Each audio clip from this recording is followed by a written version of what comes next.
नमस्कार दोस्तों, आप सभी का स्वागत है एक नए वीडियो में।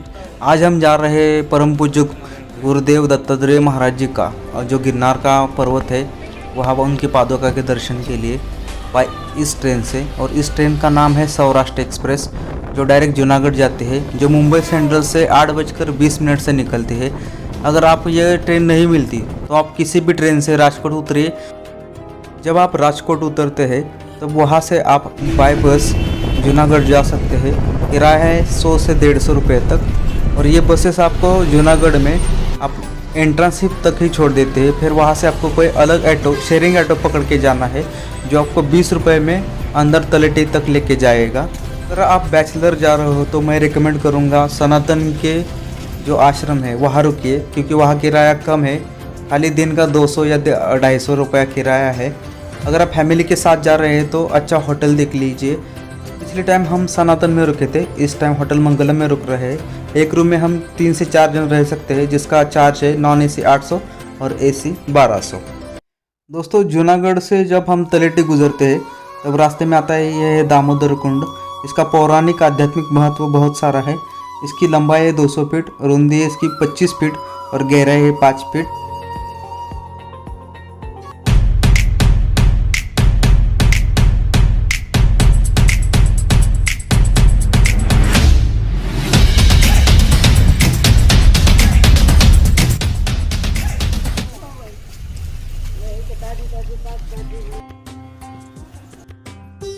गुड मॉर्निंग दोस्तों, अब हम जा रहे हैं बाय रोपवे से पर्वत के ऊपर, जो गिरनार पर्वत है उसके ऊपर महाराज जी के दर्शन के लिए। यहाँ से है एंट्री, वेलकम। और यहाँ से हम अंदर जाने के बाद हमें 2 टाइप से टिकट निकाल सकते हैं, ऑनलाइन या ऑफलाइन। अगर आप ऑफलाइन टिकट निकालते हैं तो 700 रुपये टिकट है, 1 साइड 400 और 2 साइड 700। अगर आप ऑनलाइन टिकट निकालना चाहते हैं तो woodenkhotala.com, इस वेबसाइट से आप टिकट निकाल सकते हो। 5 या 10 साल के उम्र के बच्चों के लिए टिकट का प्राइस है 350। और आप जूनागढ़ के या लोकल के रहवासी हैं तो आपके लिए टिकट का प्राइस है 500 रुपया, जो बाहर वालों के लिए 700 है। और यहाँ जो रोपवे है इसका टाइम है सुबह से 8 से लेकर शाम के 5 बजे तक। और सबसे ज़रूरी बात, रोपवे में सेल्फी स्टिक, कैमरा स्टिक या अपना गोप्रो स्टिक या कोई भी इलेक्ट्रॉनिक स्टिक अलाउ नहीं है। दोस्तों, इस रोपवे की लंबाई है 2126 मीटर और ये पूरा अंतर हमें ये 7 या 7.5 मिनट में पहुंचा देता है। और ऐसा माना जाता है कि जो एशिया में सबसे बड़े रोपवे है उनमें से ये भी एक है। और सबसे बड़ा रोपवे नेपाल में है।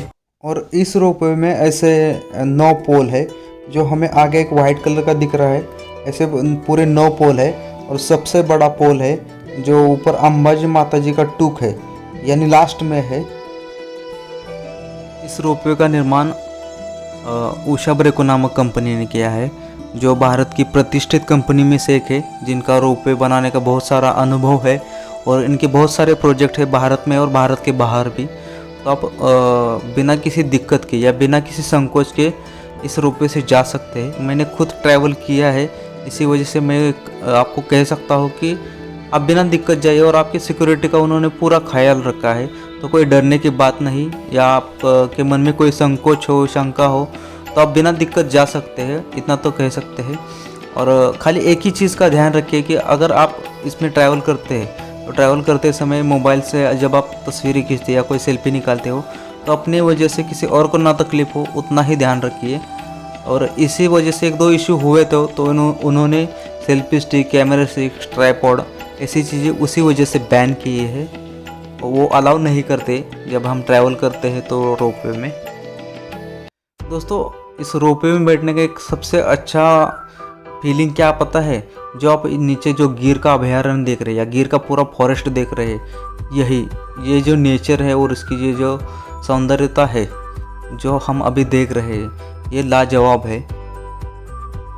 ऐसा माना जाता है कि गिरनार पर्वत ये हिमालय से भी प्राचीन है। शिव पुराण में इसका नाम रेवताचल था और बाकी के पुराण में इसको श्वेतगिरी या श्वेतांचल इस नाम से भी जाना जाता है। और ऐसा कहते हैं कि भगवान श्री राम और पांडवों का भी इस पर्वत पे अधिवास रहा था। भारत में ऐसे बहुत कम क्षेत्र है जहाँ एक ही जगह पे बहुत सारे संप्रदाय धर्म के देव देवताओं का अधिवास रहा हो, और उनमें से एक है ये गिरनार पर्वत।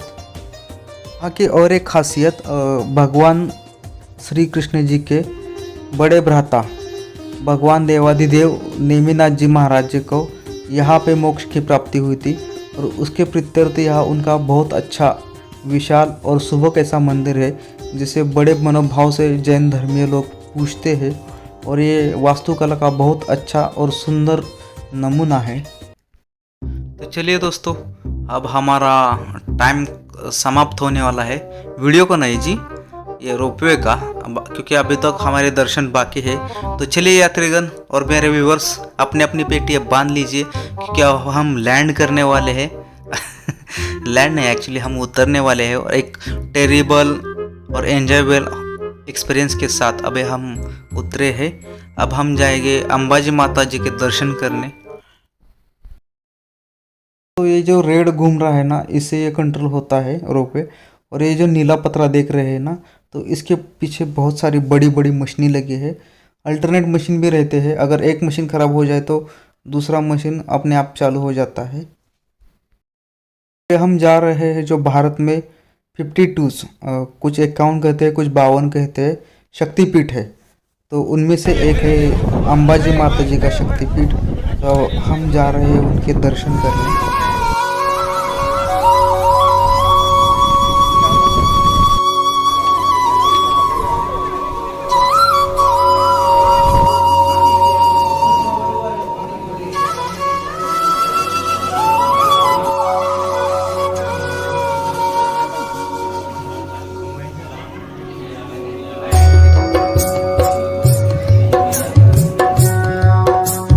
चलिए, तो अब हमारा अंबाजी माता जी का दर्शन हो गया।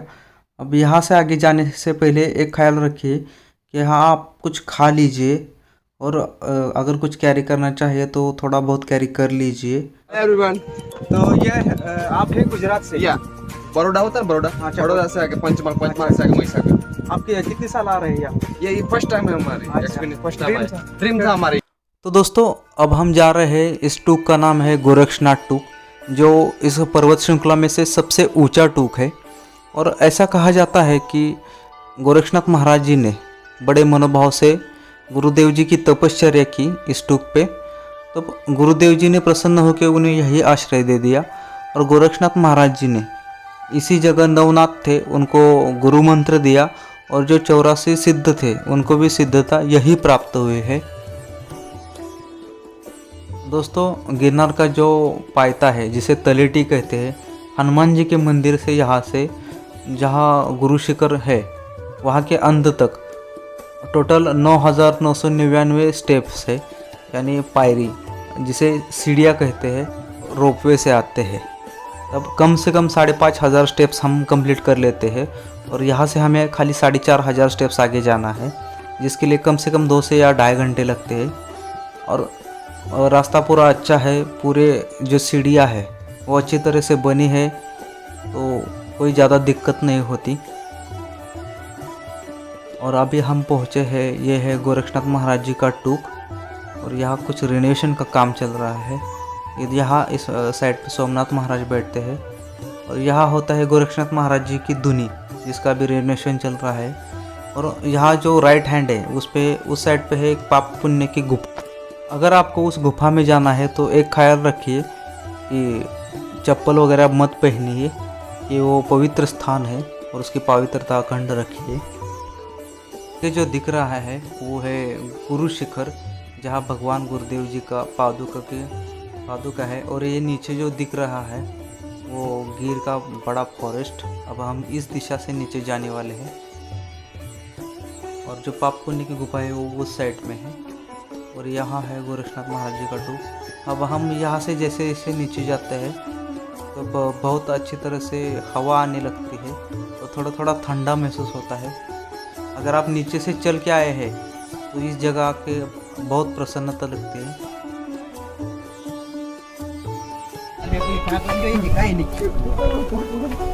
गोरक्षनाथ महाराजांचं शिखर उतरून खाली आल्यानंतर या बाजूला आहेत 2 मार्ग.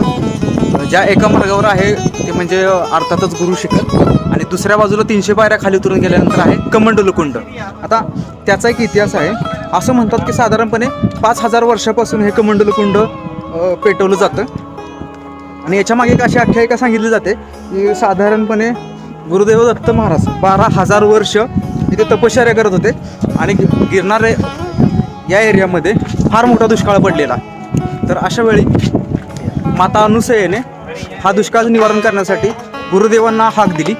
गुरुदेवांना हाक दिल्यानंतर असं म्हणतात की गुरुदेवांचं कमंडलू वरु शिखरावरून खाली पडलं आणि खाली पडल्यानंतर त्याचे 2 भाग झाले. एका भागामध्ये झालं पाणी आणि एका भागामध्ये झाली आग. तर जी आग झाली तर ते म्हणजे हे अग्निकुंड, जे जसं मगाशी म्हटल्याप्रमाणे 5000 वर्ष अखंड तेवत आहे. साधारण इथून खाली गेल्यानंतर 300 पायऱ्या उतराव्या लागतात आणि जर इथं तुम्हाला त्याचं दर्शन घ्यायचं असेल तर दर सोमवारी साधारण पहाटे 5 ते 5:30 वाजता हे ओपन असतं. तर आता आपण जात आहोत गुरु शिखराच्या इकडे. इथून साधारण 800 ते 900 पायऱ्या चढाव्या लागतात आणि हे जे दिसत आहे ते विहंगम दृश्य अर्थातच गुरु शिखराचे. अवधूत चिंतन गुरुदेव दत्त.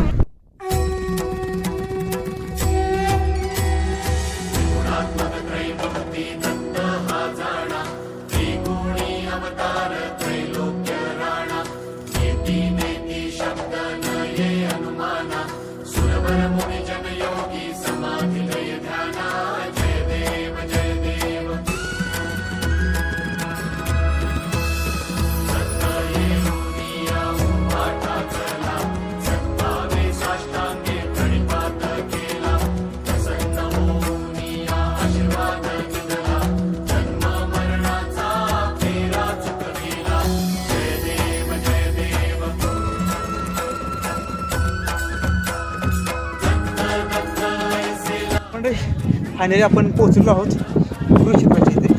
इथे कुठं कॅमेरा अलाउड नाही, सो हा ब्लॉग इथे चालू.